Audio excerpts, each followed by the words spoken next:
It was excruciatingly funny, and they burst into loud laughter. Hoo-Hoo danced up and down, while Edwin rolled gleefully on the ground. The boy with the goats came running in to join in the fun. "Set him to cool, Edwin, set him to cool," the old man besought, in the midst of his grief, making no attempt to wipe away the tears that still flowed from his eyes. "And cool a crab, Edwin, too. You know your grandsire likes crabs." From the coals arose a great sizzling, which proceeded from the many mussels bursting open their shells and exuding their moisture. They were large shellfish, running from 3 to 6 inches in length.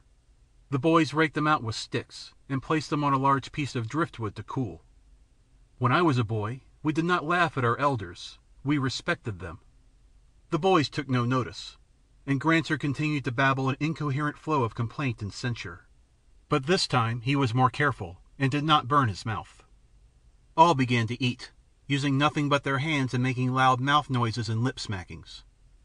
The third boy, who was called Harelip, slyly deposited a pinch of sand on a mussel the ancient was carrying to his mouth, and when the grit of it bit into the old man's mucous membrane and gums, the laughter was again uproarious. He was unaware that a joke had been played on him, and sputtered and spat until Edwin, relenting, gave him a gourd of fresh water with which to wash out his mouth. "Where's them crabs, Hoo-Hoo?" Edwin demanded. "Granser's set upon having a snack." Again Granser's eyes burned with greediness as a large crab was handed to him.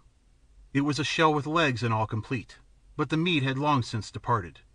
With shaky fingers and babblings of anticipation, the old man broke off a leg and found it filled with emptiness. "The crabs, Hoo-Hoo," he wailed. "The crabs? I was fooling, Granser. They ain't no crabs. I never found one."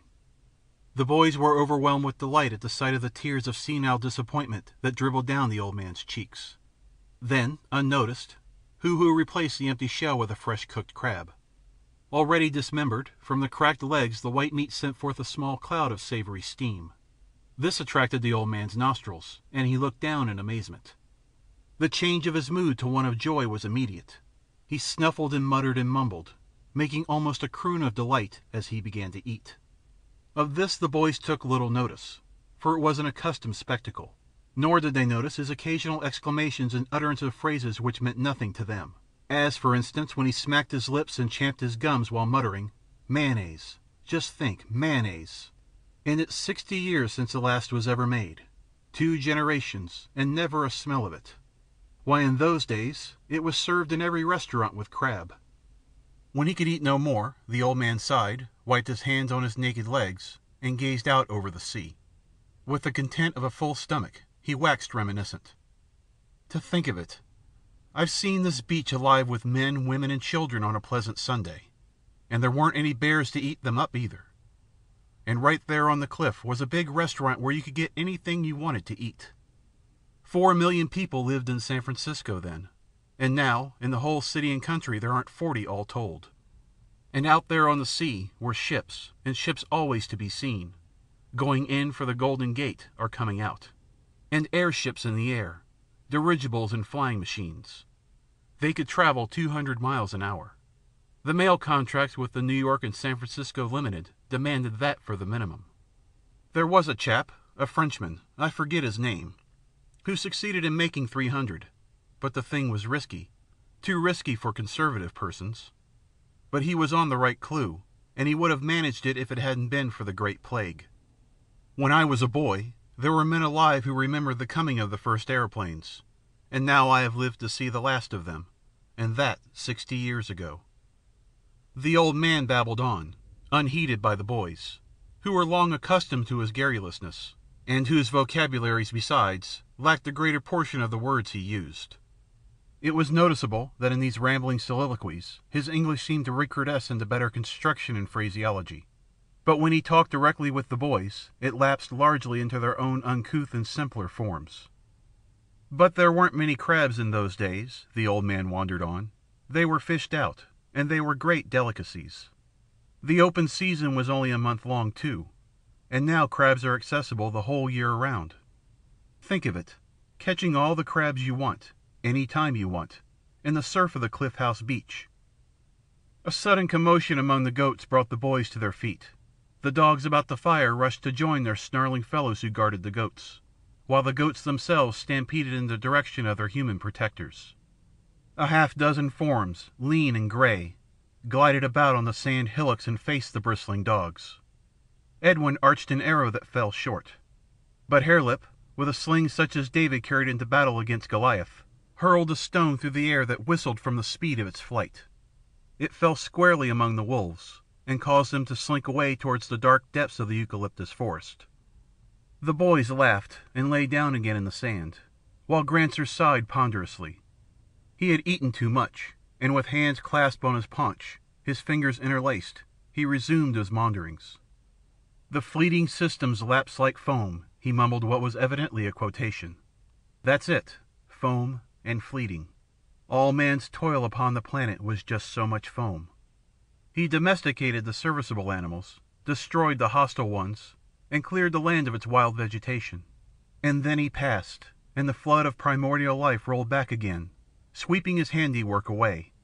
The weeds and forest inundated his fields, and beasts of prey swept over his flocks, and now there are wolves on the Cliff House beach. He was appalled by the thought. Where 4,000,000 people disported themselves, the wild wolves roam today, and the savage progeny of our loins, with prehistoric weapons, defend themselves against the fanged despoilers. Think of it, and all because of the Scarlet Death. The adjective had caught Harelip's ear. He's always saying that, he said to Edwin. What is scarlet? The scarlet of the maples can shake me like the cry of bugles going by, the old man quoted. It's red, Edwin answered the question, and you don't know it because you come from the chauffeur tribe. They never did know nothin', none of them. Scarlet is red. I know that. Red is red, ain't it? Harelip grumbled. Then what's the good of getting cocky and calling it scarlet? Granser, what for do you always say so much what nobody knows? He asked. Scarlet ain't nothin', but red is red. Why don't you say red, then? Red is not the right word, was the reply. The plague was scarlet. The whole face and body turned scarlet in an hour's time. Don't I know? Didn't I see enough of it? And I am telling you it was scarlet, because, well, it was scarlet. There's no other word for it. Red is good enough for me, Harelip muttered obstinately. My dad calls red red, and he ought to know. He says everybody died of the Red Death. Your dad is a common fellow, descended from a common fellow, Granser retorted heatedly. Don't I know the beginnings of the chauffeurs? Your grandsire was a chauffeur, a servant, and without education. He worked for other persons. But your grandmother was of good stock, only the children did not take after her. Don't I remember when I first met them, catching fish at Lake Temescal? What is education? Edwin asked. Calling red scarlet, Harelip sneered, then returned to the attack on Granser. My dad told me, and he got it from his dad before he croaked, that your wife was a Santa Rosan, and that she sure was no account.